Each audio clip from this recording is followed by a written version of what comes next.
Moses leaving Egypt.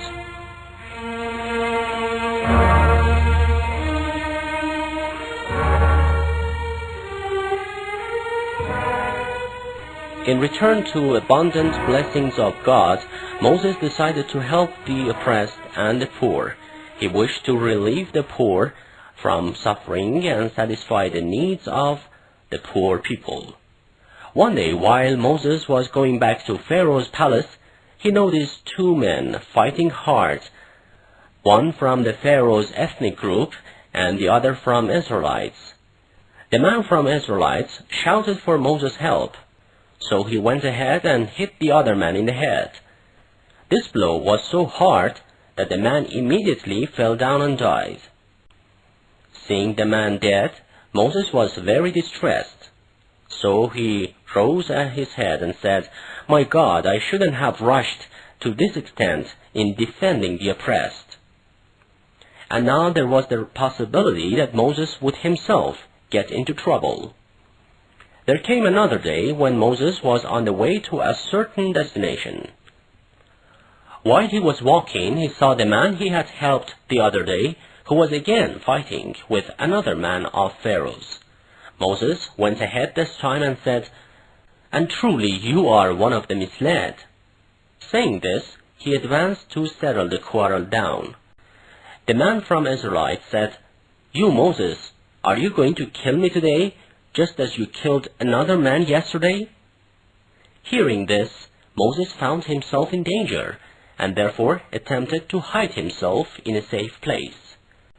Pharaoh's agents were after Moses, and they were searching everywhere for him, until Pharaoh's treasurer recommended Moses to leave the town to avoid being arrested.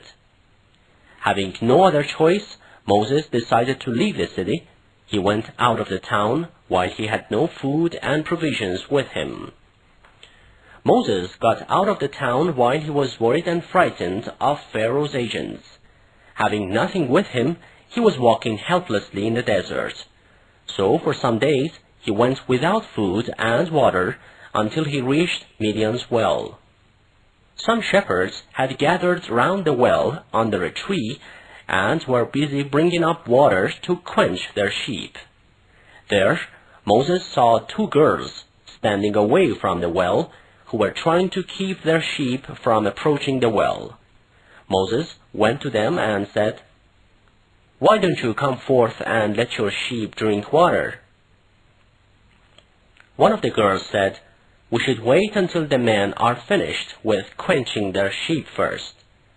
Then we are allowed to quench ours." The other girl added, "Our father is an old man and is too weak for such heavy tasks." Moses said, "I will help you. Bring forth your sheep." Moses went to the well and took out a bucket full of water and quenched the two girls' sheep with it. One of the girls said, "You honorable man, we are thankful to you. May God reward you well on this." They thanked Moses and went to their houses. Moses, too, tired of his long trip, took shelter in the shade of a tree in order to rest for a while.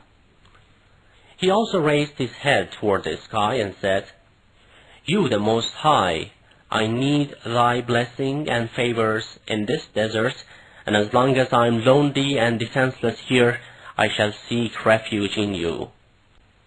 Moses was still praying to his God and thinking of his own future when one of the girls whom he had helped returned to him and said, "My father wants to see you. He wants to reward you on what you did for us. Now come with me to our house, because he is expecting you." Moses said, "Thou great God, I shall trust in you. Now you show me to your house." They got to Jethro's house after walking for some time. There, the girl said, "Dear father, here's the young man we have told you about." Shoaib said, "My son, you seem to be a stranger here. Tell me where you have come from and what you do here." Moses replied, "I have run away from my hometown so as not to be arrested by Pharaoh's agents."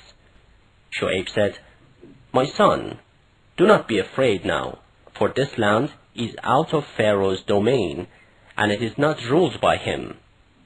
Here you can be safe from their harm."